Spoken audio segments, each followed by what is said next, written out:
Course ആപ്പിൽ SHGയുടെ cut off എങ്ങനെയാണ് ചെയ്യുന്നതെന്ന് നമുക്ക് നോക്കാം. അത് ലോഗിൻ ചെയ്ത് കയറുക. SHG പ്രൊഫൈലുകളൊക്കെ കംപ്ലീറ്റ് ക്ലിയർ ആയിരിക്കണം. നമുക്ക് മീറ്റിംഗ് എടുത്തിട്ട് നമുക്ക് ചെയ്യേണ്ട അയൽക്കൂട്ടം കട്ട് ഓഫ് ചെയ്യേണ്ട അയൽക്കൂട്ടം എടുക്കുക. ലിങ്ക് ഡാറ്റ എടുക്കുക. നമുക്ക് കട്ട് ഓഫ് മീറ്റിംഗ് കാണിക്കുന്നത് regular meeting cut off meeting കാണിക്കുന്നതാണ്. നമുക്കതിൽ കട്ട് ഓഫ് മീറ്റിംഗ് ആണ് കൊടുക്കേണ്ടത്. കട്ട് ഓഫ് മീറ്റിംഗ് എടുത്തു.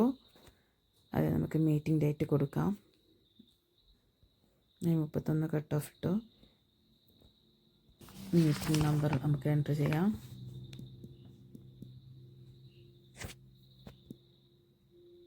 സബ്മിറ്റ് കൊടുക്കാം. ഇനി നമുക്കിങ്ങനെ വരും. നമ്മളോട് മുന്നത്തെ സാമ്പത്തിക വർഷത്തെ ഡാറ്റകൾ കൂടെ ഉൾപ്പെടെ എൻ്റർ ചെയ്യണമെന്നാണ് പറയുന്നത്. നമ്മൾ ഓൾറെഡി അതിന് ശേഷമുള്ള മീറ്റിംഗ് ഇടുന്നതുകൊണ്ട് ഓൾറെഡി ആ ഡാറ്റകൾ നമ്മളതിൽ എന്തായിരിക്കും ഉൾക്കൊണ്ടിട്ടുണ്ട്.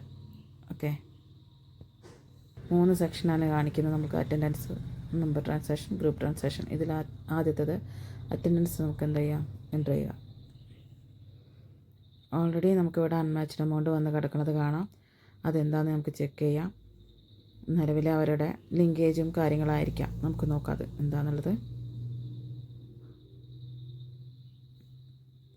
ഗ്രൂപ്പ് ആക്റ്റീവിലാണ് ചെക്ക് ചെയ്ത് നോക്കാം. ഇതിന് ഇത്രയും ലോണുകളാണ് ഇവിടെ കിടക്കുന്നത്. അത് ബാങ്ക് ലോൺസാണ് കാണിക്കുന്നത്. അപ്പം ഇത് ലിങ്കേജ് ഒരു കംപ്ലീറ്റ് ക്ലിയർ ആക്കി കഴിഞ്ഞ ലിങ്കേജ് ഉണ്ട്, ആക്റ്റീവായി കിടക്കുന്ന ലിങ്കേജും ഒക്കെ ഉണ്ട്. അപ്പോൾ നമുക്കിത് ഡിലീറ്റ് ആക്കാം.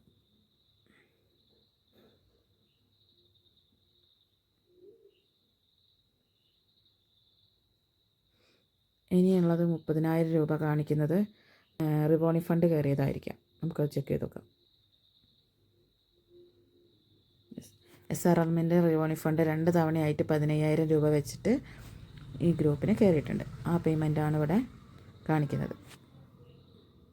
ബാക്ക് പോയിട്ട് അറ്റൻഡൻസ് ഇട്ട് കൊടുക്കുക.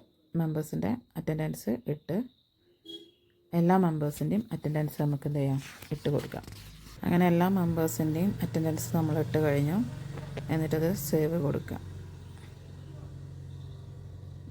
അടുത്തത് വരുന്നത് മെമ്പർ ട്രാൻസാക്ഷനാണ്. അതിൽ മെമ്പേഴ്സിൻ്റെ സേവിങ്സ്, ലോണുകൾ, മറ്റു കാര്യങ്ങളാണ് അതിൽ വരുന്നത്. അത് നമ്മൾ ആദ്യം എൻ്റർ ചെയ്യാൻ പോകുന്നത് മെമ്പറുടെ സേവിങ്സ് ആണ്. ഓരോ അംഗത്തിനും ഇതുവരെയുള്ള കട്ട് ഓഫ് ഇടുന്ന ആ ആഴ്ച വരെയുള്ള അവരുടെ കമ്പൽസറി സേവിങ്സ് എത്രയാണോ അത് നമുക്ക് എന്ത് ചെയ്യാം, എൻ്റർ ചെയ്ത് കൊടുക്കാം.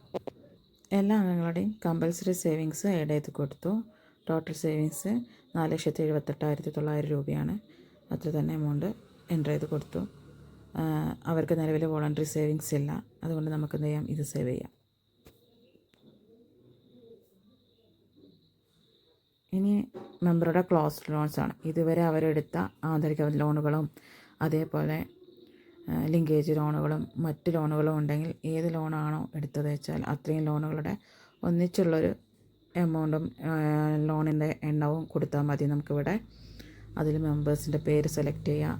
ആ മെമ്പേഴ്സ് ഇതുവരെ എത്ര ലോൺ എടുത്തിട്ടുണ്ടോ അത്രയും ലോണിൻ്റെ എണ്ണം എഴുതുക. അവരെത്ര മൊത്തം എമൗണ്ട് എടുത്തിട്ടുണ്ടോ ആ എമൗണ്ട് ഒന്ന് എൻ്റർ ചെയ്ത് കൊടുക്കുക, സേവ് ചെയ്ത് കൊടുക്കുക. ഇത്രയും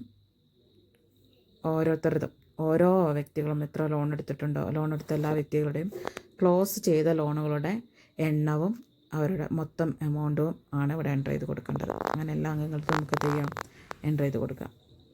ഇങ്ങനെ എല്ലാ മെമ്പേഴ്സിൻ്റെയും ക്ലോസ്ഡ് ലോൺസ് എന്ത് ചെയ്തു, നമ്മൾ എൻ്റർ ചെയ്തു. ഇനി നമുക്ക് ചെയ്യാനുള്ളത് ആക്റ്റീവ് ലോൺസ് ആണ്. ഈ മെമ്പർ ക്ലോസ് ലോൺസ് കംപ്ലീറ്റ് ആക്കി, സേവിങ്സ് കംപ്ലീറ്റ് ആക്കി.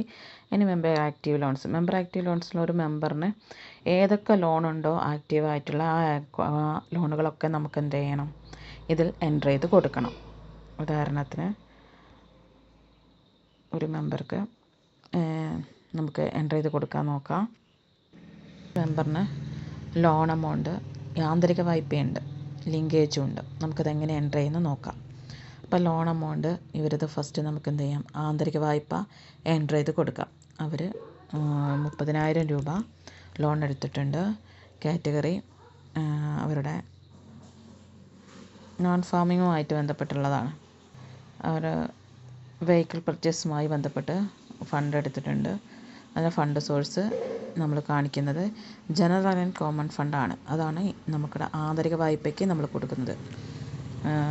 അത് എടുത്ത ഡേറ്റ് എന്ന് പറയുന്നത് അവർ 29-ാം തീയതിയാണ് ഒരു ലോൺ എടുത്തിട്ടുള്ളത്.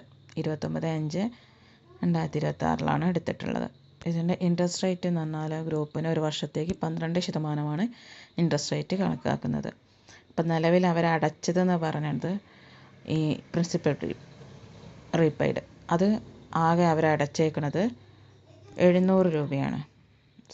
700 രൂപയാണ്. ബാക്കി 29,300 രൂപ അവർക്ക് ഇനി ഔട്ട്സ്റ്റാൻഡിങ് എമൗണ്ട് ആയിട്ട് കണക്കുന്നത്. നിലവിൽ ഓവർ ഡ്യൂവോ കാര്യങ്ങളൊന്നുമില്ല. ഇനി അവരുടെ റിമൈനിങ് പീരീഡാണ്. റിമൈനിങ് പീരീഡ് കൊടുത്ത് എന്ത് ചെയ്യാം, അത് സേവ് ചെയ്യാം. അപ്പോൾ ആ 6 മാസത്തേക്ക് കണക്കാക്കിയിട്ട് എന്താകും, ഇവർക്കൊരു ഷെഡ്യൂൾ ഇവിടെ വന്നിട്ട് കിടക്കും. ആ ഷെഡ്യൂൾ പ്രകാരം അവർക്ക് അടയ്ക്കേണ്ട തുകയും അതിൻ്റെ ഇൻട്രസ്റ്റ് അടക്കം ഉള്ള ഡീറ്റെയിൽസ് ഇവിടെ കിട്ടും. ഇത് നമുക്ക് ഇവിടെ ഡൗൺലോഡ് ബട്ടൺ ഉണ്ട്. ഈ ഡൗൺലോഡ് ഉപയോഗിച്ചിട്ട് ഡൗൺലോഡ് ചെയ്തിട്ട് എന്ത് ചെയ്യാം, ആ അയൽക്കൂട്ടത്തിന് അയച്ചു കൊടുക്കാൻ പറ്റുന്നതാണ്. ഇതേ വ്യക്തിക്ക് തന്നെ ലിങ്കേജ് ലോൺ ഉണ്ട്. അപ്പോൾ നമുക്ക് എങ്ങനെയാണ് എൻ്റർ ചെയ്യാമെന്ന് നോക്കാം. അതെന്ന് പറഞ്ഞാൽ നമുക്ക് ഇവിടെ തന്നെ ആഡ് ആക്റ്റീവ് ലോൺ എന്നുള്ള പ്ലസ് ബട്ടൺ അമർത്തുക. ഈ മെമ്പർ തന്നെ നമ്മൾ വീണ്ടും സെലക്ട് ചെയ്യുക. ഇനി അവരുടെ ലോൺ എമൗണ്ട് എന്ന് പറയുന്നത് ഏതാണ്, ലിങ്കേജ് ലോണിൻ്റെ എമൗണ്ടാണ് അടിച്ചു കൊടുക്കേണ്ടത്. അവർ 2.5 ലക്ഷമാണ് ലിങ്കേജ് ലോൺ എടുത്തിട്ടുള്ളത്. അപ്പം 2.5 ലക്ഷം നമുക്കിവിടെ എൻ്റർ ചെയ്യാം. കാറ്റഗറി എന്താണ്, അതേ കാറ്റഗറി തന്നെയാണ് അവർ എടുത്തിരിക്കുന്നത്. Non farming, vehicle purchase, fund source എന്താണ്, ബാങ്ക് ലോണാണ് നമ്മൾ ലിങ്കേജിന് കൊടുക്കേണ്ടത്. അത് ശ്രദ്ധിച്ചാൽ മതി. അപ്പം ബാങ്ക് ലോൺ കൊടുത്തു. നമ്മൾ എന്ത് ചെയ്യാം, ഇതിൻ്റെ ഡീറ്റെയിൽസ് അതെന്നാണ് ഇവർക്ക് ഈ ബാങ്ക് ലോൺ ലഭിച്ച ഡേറ്റ് കൊടുക്കാം. അത് എൻ്റർ ചെയ്ത് കൊടുത്തു. ഇൻട്രസ്റ്റ് റേറ്റ് 9% പറഞ്ഞിട്ടുണ്ടായിരുന്നത്. പിന്നെ അവരുടെ നിലവിലുള്ള പ്രിൻസിപ്പൽ റീപെയ്ഡ് എന്ന് പറയുന്നത് 2,40,000 അടച്ചു കഴിഞ്ഞു. ബാലൻസ് 10,000 രൂപയാണ് ഔട്ട്സ്റ്റാൻഡിങ് ഉള്ളത്. അവരുടെ ഇനിയുള്ള ഓവർ ഡ്യൂ ഒന്നുമില്ല. റിമൈനിങ് പീരീഡ് അതിൽ 10 മാസത്തേക്കാണ്. നമുക്ക് എന്ത് ചെയ്യാം, എന്നിട്ടത് സേവ് ചെയ്ത് കൊടുക്കാം. അപ്പോൾ ഓൾറെഡി അവർക്കൊരു ഷെഡ്യൂൾ വരും. ഈ പേയ്മെൻറ്റും അതിൻ്റെ ഇൻട്രസ്റ്റും അടക്കമുള്ള എമൗണ്ടാണ് അതിൽ കാണിക്കുന്നത്. ബൾക്ക് ലോണും കൂടെ ഈ വ്യക്തിക്കുണ്ട്. അപ്പോൾ അതും നമുക്ക് എന്ത് ചെയ്യാം, ആഡ് ചെയ്ത് കൊടുക്കാം. മെമ്പർ എടുക്കാം.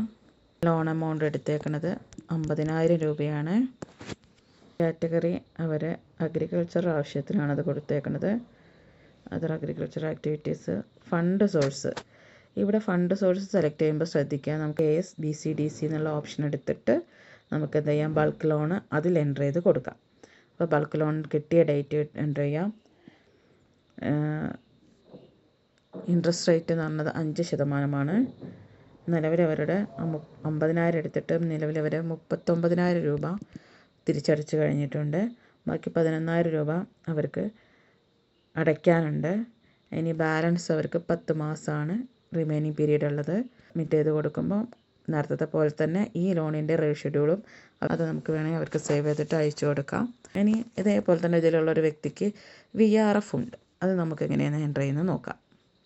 അപ്പോൾ പ്ലസ് എടുക്കാം. ഈ ഒരു വ്യക്തിക്കാണ് VRF ഉള്ളത്. അവരെടുത്തു. അവർക്ക് VRF ലഭിച്ചിട്ടുള്ളത് 15,000 രൂപയാണ്. കാറ്റഗറി അവരുടെ കുട്ടിയുടെ വിദ്യാഭ്യാസ ആവശ്യത്തിനാണ് അവരെടുത്തേക്കുന്നത്. അപ്പോൾ അത് സെലക്ട് ചെയ്യാം. അത് ഫണ്ട് സോഴ്സ്, ഫണ്ടബിലിറ്റി റിഡക്ഷൻ ഫണ്ട് എന്ന് പറഞ്ഞാൽ ഈ ലാസ്റ്റ് സെക്കൻഡ് വൺ, അതാണ് നമുക്ക് VRF എൻ്റർ ചെയ്ത് കൊടുക്കേണ്ടത്. അത് നമ്മൾ എന്ത് ചെയ്യുക, സെലക്ട് ചെയ്ത് കൊടുക്കുക. ഇതുപോലെ തന്നെയാണ് നമുക്ക് എന്ത് ചെയ്യുക, CIF ഉള്ളവർക്കും കൊടുക്കേണ്ടത് കണ്ടോ.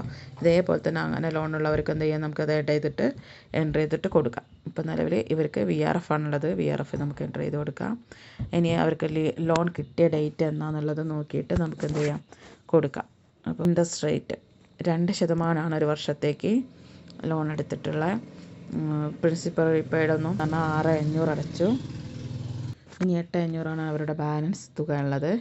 റെഡി ഒന്നുമില്ല. റിമൈനിങ് പീരീഡ് എന്ന് 12 മാസം തന്നെ കൊടുക്കാം. സേവ് ചെയ്യാം. അവരുടെ ഒരു ഷെഡ്യൂളാണത്. നമുക്ക് ബാക്ക് അടിച്ചിട്ട് ബാക്കിയുള്ളതേപോലെ തന്നെ മെമ്പേഴ്സിന് മറ്റ് ലോണുകൾ എന്ത് ചെയ്യുക, ആഡ് ചെയ്ത് കൊടുക്കുക. ഇവർക്ക് ഇനി വേറെ ലോൺ ഉണ്ടെങ്കിൽ ഇപ്പം നേരത്തെ നമ്മൾ ചെയ്ത പോലെ തന്നെ അവരുടെ പേര് വീണ്ടും പ്ലസ് ആക്റ്റീവ് ലോൺ കൊടുത്തിട്ട് വീണ്ടും അവരെ ആഡ് ചെയ്തിട്ട് അവർക്ക് എന്ത് ചെയ്യാം ലോൺ ഇട്ട് കൊടുക്കേണ്ടതാണ്. അങ്ങനെ നിലവിലുള്ള എല്ലാ ആക്റ്റീവ് ലോണുകളും നമ്മൾ എൻ്റർ ചെയ്ത് കഴിഞ്ഞു. ഇതിൽ എല്ലാ ലോണുകളും ഉണ്ട്. ആന്തരിക വായ്പയും BRF, അതേമാതിരി ബൾക്ക് ലോണ്, അതേപോലെ തന്നെ ലിങ്കേജ് ലോണ്, ഇങ്ങനെയുള്ള എല്ലാ ലോണുകളും ഇതിലുണ്ട്. അതിനി നമ്മൾ എന്ത് ചെയ്യണം, ഗ്രൂപ്പ് ലോൺ കൊടുക്കുന്ന സമയത്ത് ക്ലിയർ ആയിട്ട് വരും. അപ്പോൾ നിലവിൽ എന്ത് ചെയ്യാം, ബാക്ക് അടിക്കും നമുക്ക്. ഇനി നമുക്ക് മെമ്പർ ആക്റ്റീവ് ലോൺ കഴിഞ്ഞു. ഇനി നമുക്ക് റിസീവ്ഡ് ഫ്രം മെമ്പേഴ്സിൽ നിന്നും ബാങ്ക് ട്രാൻസാക്ഷനുമായി ബന്ധപ്പെട്ട് ബാങ്കിലേക്ക് നമ്മൾ ഏതെങ്കിലും പേയ്മെൻറ്റ് വന്നിട്ടുണ്ടെന്നുണ്ടെങ്കിൽ, അപ്പോൾ ഇതിൽ മെമ്പർ റിസീവ്ഡിൽ വരുന്ന വെച്ചാൽ മെമ്പേഴ്സിൻ്റെ അടുത്ത് നിന്ന് ഏതെങ്കിലും മെമ്പേഴ്സിനെ സെലക്ട് ചെയ്യാം.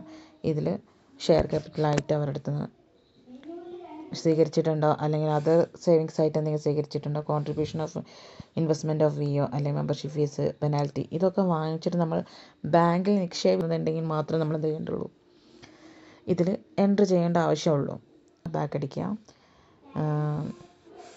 Received from members, paid to മെമ്പേഴ്സും സെയിം തന്നെയാണ് വരുന്നത്. പെയ്ഡ് ടു മെമ്പേഴ്സിൽ കാര്യമായിട്ട് വരുന്നത് പറഞ്ഞാൽ മെമ്പേഴ്സിന് നമ്മൾ എന്തെങ്കിലും ഡിവിഡൻഡ് പേയ്മെൻറ്റ് ലാഭവിഹിതം ഉണ്ടെങ്കിൽ കൊടുക്കാം. ഡൊണേഷൻ മീൻസ് നമ്മൾ ആരെങ്കിലും ഒരു ഗ്രൂപ്പിൽ നിന്ന് എന്തെങ്കിലും ഒരു ധനസഹായം ആർക്കെങ്കിലും ഒരു വ്യക്തിക്ക് കൊടുക്കുന്നുണ്ടെങ്കിൽ, ഏതെങ്കിലും രംഗത്തിന് കൊടുക്കുന്നുണ്ടെങ്കിൽ നമുക്ക് എന്ത് ചെയ്യാം, അത് ആ വ്യക്തിക്ക് കൊടുത്തായിട്ട് കാണിക്കാം. ബാക്ക് അടിക്കുക. നമുക്ക് അടുത്തത് മെമ്പർ ട്രാൻസാക്ഷൻ അങ്ങനെ നമ്മൾ എന്തായാലും കംപ്ലീറ്റ് ആക്കി കഴിഞ്ഞിട്ടുണ്ട്. ഇനി ഗ്രൂപ്പ് ട്രാൻസാക്ഷനാണ്. ഇതിൽ ഗ്രൂപ്പ് ട്രാൻസാക്ഷനിൽ ശ്രദ്ധിക്കേണ്ടത് ഗ്രൂപ്പിൻ്റെ ഇൻവെസ്റ്റ്മെൻറ്റ്, നമ്മളുടെ ഗ്രൂപ്പിൻ്റെ എന്തെങ്കിലും ഒരു പേയ്മെൻറ്റ് ഇൻവെസ്റ്റ്മെൻ്റ് ആയിട്ട് എവിടെയെങ്കിലും ഡെപ്പോസിറ്റ് ചെയ്തിട്ടുണ്ടെങ്കിൽ മാത്രമേ നമ്മൾക്ക് എന്തായാലും ഗ്രൂപ്പ് ഇൻവെസ്റ്റ്മെൻറ്റ് എടുക്കാം. ഏതിൽ വിയോയിലോ CLFിലോ അല്ലെങ്കിൽ BLF ഒന്നും നമുക്ക് നിലവിലില്ല. ബാങ്കിലോ അങ്ങനെയുള്ള സ്ഥലത്ത് എന്തെങ്കിലും നിക്ഷേപം ഫിക്സ്ഡ് ആയിട്ടൊരു എമൗണ്ട് ഇട്ടിട്ടുണ്ടെന്നുണ്ടെങ്കിൽ അത് നമുക്ക് എന്ത് ചെയ്യാം, അതെവിടെയാണെന്നുള്ള ഇൻസ്റ്റിറ്റ്യൂഷൻ തിരഞ്ഞെടുത്തിട്ട് എത്ര രൂപയാണെന്നുള്ളതും ഏത് ടൈപ്പ് ഇൻവെസ്റ്റ്മെൻ്റ് ആണെന്നുള്ളതും എന്ത് ചെയ്യാം, കൊടുക്കാം. ഉണ്ടെങ്കിൽ കൊടുത്താൽ മതി, ഇല്ലെങ്കിൽ നമുക്ക് സ്കിപ്പ് ചെയ്യാം. എനിക്കതില്ല, സ്കിപ്പ് ചെയ്യാം. ബാക്ക് അടിക്കാം. നെക്സ്റ്റ് വരുന്നത് ഗ്രൂപ്പ് ക്ലോസ്ഡ് ലോണാണ്. ഗ്രൂപ്പുകളുടെ ക്ലോസ് ചെയ്ത ലോണുകളാണ്. ഇത് ഓൾറെഡി നേരത്തെ ചെയ്ത ലോണുകളാണ് ഇതിൽ കാണിക്കുന്നത്. അപ്പോൾ അത് ഏതൊക്കെ ലോണുകളാണെന്ന് വെച്ചാൽ അത് എൻ്റർ ചെയ്യുക. എന്നിട്ട് കൂട്ടത്തിന് ക്ലോസ് ചെയ്ത ലോണുകൾ നമ്മൾ എന്ത് ചെയ്തു, ഇങ്ങനെ എൻ്റർ ചെയ്ത് കൊടുക്കുക. ബാക്ക് അടിക്കുക.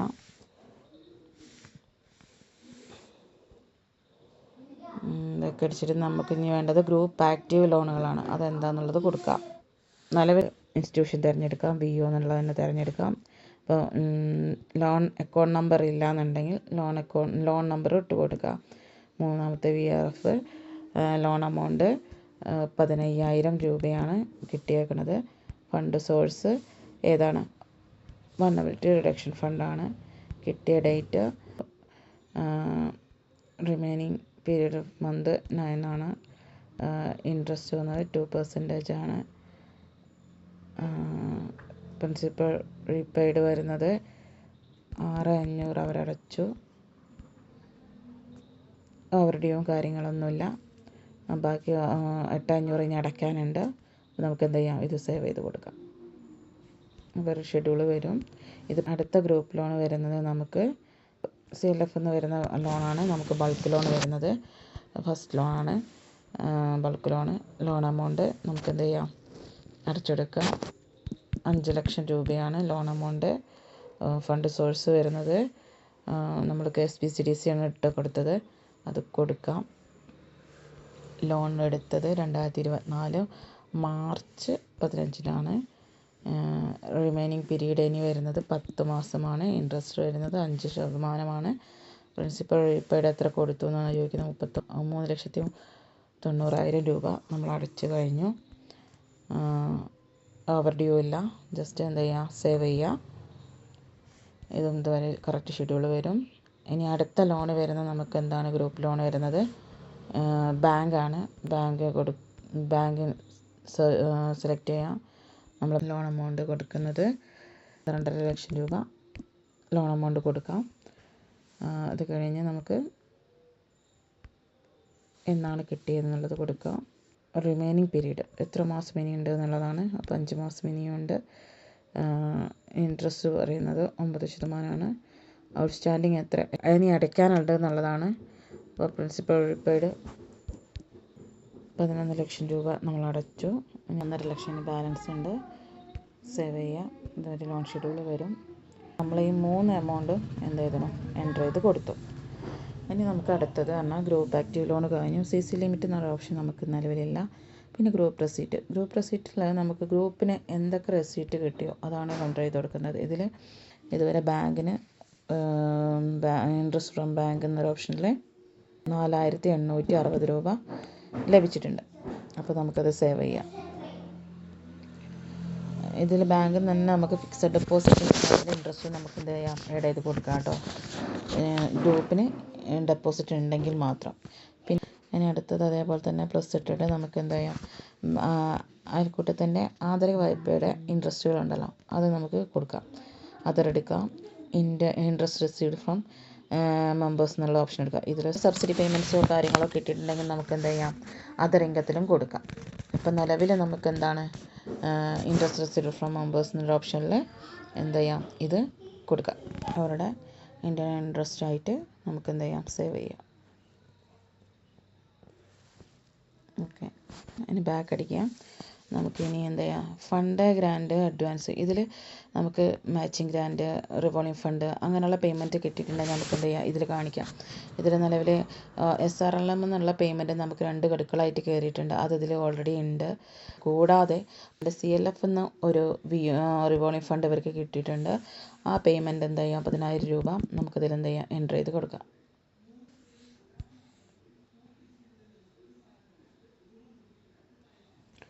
അത് എൻ്റർ ചെയ്ത് കൊടുത്തു. കൂടാതെ അവർക്ക് ഫണ്ട് മാച്ചിങ് ഗ്രാൻഡും കിട്ടി.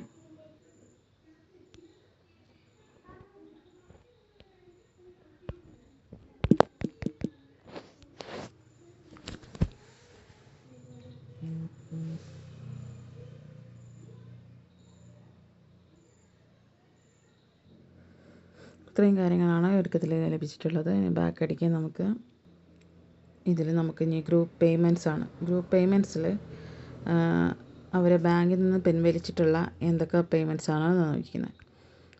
പ്ലസ് ഇട്ടിട്ട് പെയ്ഡ് അവരെ പിൻവലിച്ചിട്ടുള്ളത് പറഞ്ഞാൽ ബാങ്ക് ചാർജസ് പിടിച്ചിട്ടുണ്ട്. അത് എത്രയാണെന്നുള്ളത് നമുക്ക് കൊടുക്കാം. 437 രൂപ ബാങ്ക് ചാർജ് അവരത് പിടിച്ചിട്ടുണ്ട്. അത് നമുക്ക് എന്ത് ചെയ്യാം, സേവ് ചെയ്ത് കൊടുക്കാം. കൂടാതെ അവർ മറ്റു പല ആവശ്യങ്ങൾക്കുമായിട്ട് കുറച്ച് പേയ്മെൻറ്റ്സ് എന്ത് ചെയ്തണം, വിഡ്രോ ചെയ്തിട്ടുണ്ട്. അത് നമുക്ക് അതറിൽ കൊടുത്തിട്ട് അവരുടെ എക്സ്പെൻസുകളായിട്ട് അതിൽ ട്രാവൽ എക്സ്പെൻസ് വന്നിട്ടുണ്ട് ഒരു 1000 രൂപ.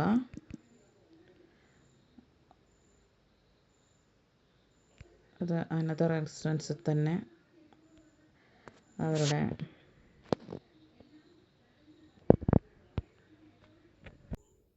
യൂട്ടിലിറ്റി എക്സ്പെൻസിൽ 5650 രൂപ നമുക്ക് എന്ത് ചെയ്യാം, സേവ് ചെയ്യാം. ബാക്ക് അടിച്ചു. നമ്മൾക്ക് ഗ്രൂപ്പ് പേയ്മെൻറ്റും ചെയ്തു. ഗ്രൂപ്പ് പ്രോപ്പർട്ടീസ് ആയിട്ട് നമുക്ക് ഒന്നുമില്ല. ഗ്രൂപ്പിന് ക്യാഷ് ബാലൻസ് ആണ് കാണിക്കുന്നത്. ക്യാഷ് ബാലൻസ് നിലവിൽ അവരുടെ ലാസ്റ്റ് അടവ് ക്യാഷ് ഇൻ ഹാൻഡിലുണ്ടായിരുന്നു ഒരു 17,400 രൂപ. സേവ് ചെയ്ത് കൊടുക്കാം. ബാങ്ക് ബാലൻസ് ഇട്ട് കൊടുക്കാം. സെലക്ട് കൊടുത്ത് ക്യാഷ് അറ്റ് ബാങ്കിൽ 3,57,841 രൂപ അവരുടെ ബാങ്കിൽ ചെയ്യാം, സേവ് ചെയ്യാം.